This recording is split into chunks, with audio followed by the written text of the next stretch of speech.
Genesis chapter 1.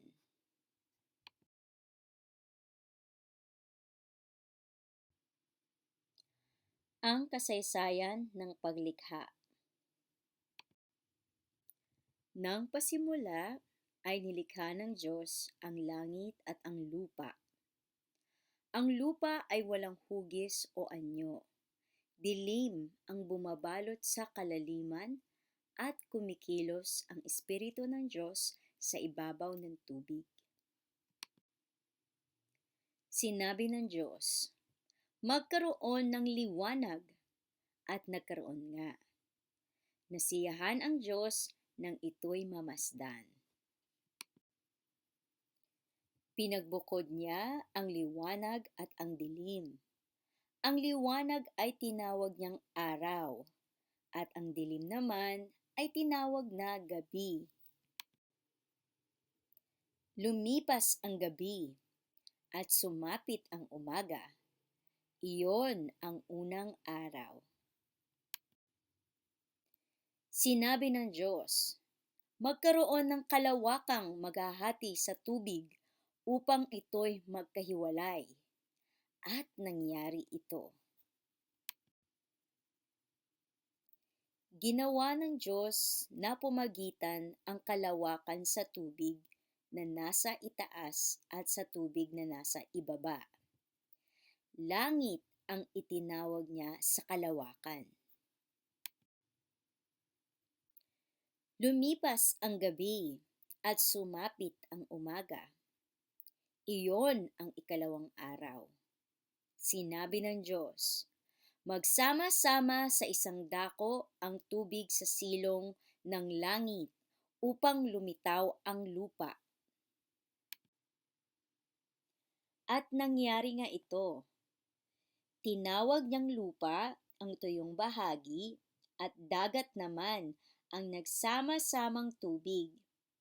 Nasiyahan siya nang ito'y mamasdan. Pagkatapos, sinabi ng Diyos, magkaroon sa lupa ng lahat ng uri ng tumutubong halamang nagkakabinhi at mga punong namumunga. At nangyari ito. Tumubo nga sa lupa ang gayong mga halaman. Nasiyahan siya nang ito'y mamasdan. Lumipas ang gabi at sumapit ang umaga. Iyon ang ikatlong araw. Sinabi ng Diyos, magkaroon ng mga tanglaw sa langit upang mabukod ang araw sa gabi. Ito ang magiging batayan sa bilang ng mga araw, taon at kapistahan. Mula sa langit, ang mga ito'y magbibigay ng liwanag sa daigdig. At gayon nga ang nangyari. Nilikha ng Diyos ang dalawang malalaking tanglaw. Ang araw upang magbigay liwanag sa maghapon at ang buwan upang tumanglaw kung gabi. Nilikha rin niya ang mga bituin. Inilagay niya sa langit ang mga tanglaw na ito upang magbigay ng liwanag sa daigdig. Tumanglaw kung araw at gabi, at magbukod sa liwanag at dilim. Nasiyahan ang Diyos nang ito'y kanyang mamasdan. Lumipas ang gabi at sumapit ang umaga. Iyon ang ikaapat na araw. Sinabi ng Diyos, magkaroon sa tubig ng maraming bagay na may buhay, at magkaroon din ng mga ibon sa himpapawid. Nilikha ng Diyos ang mga dambuhala sa dagat, at lahat ng bagay na nabubuhay sa tubig, gayon din ang lahat ng uri ng ibon. Nasiyahan ang Diyos nang ito'y mamasdan. Pinagpala niya ang mga ito at sinabi, magpakarami ang lahat ng bagay na nabubuhay sa tubig at punuin ang karagatan. Magpakarami rin ang mga ibon at punuin ang daigdig. Lumipas ang gabi at sumapit ang umaga. Iyon ang ikalimang araw.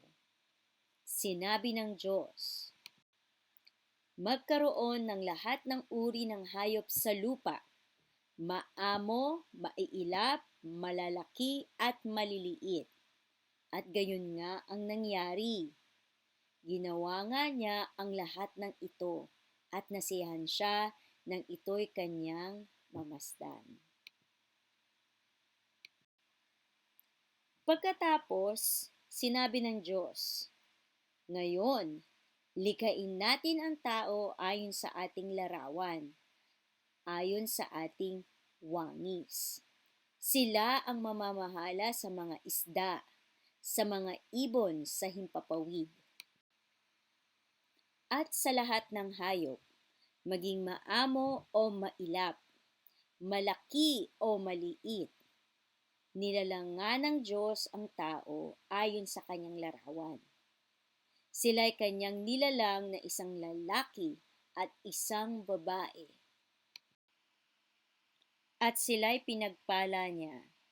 Sinabi niya, magpakarami kayo at punuin ninyo ng inyong mga anak ang buong daigdig, at kayo ang mamahala nito.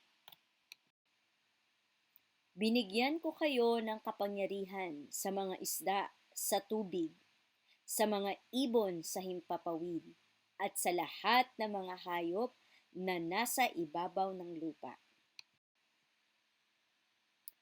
Ibinibigay ko rin sa inyo ang lahat ng uri ng halamang nagkakabinhi at mga bungang kahoy bilang pagkain ninyo. Ang lahat ng halamang luntian ay ibinibigay ko naman sa lahat ng hayop, sa ibabaw ng lupa at sa lahat ng mga ibon. At ito nga ang nangyari. Pinagmasdan ng Diyos ang lahat ng ginawa, at lubos siyang nasiyahan. Lumipas ang gabi, at sumapit ang umaga. Iyon ang ika-6 na araw.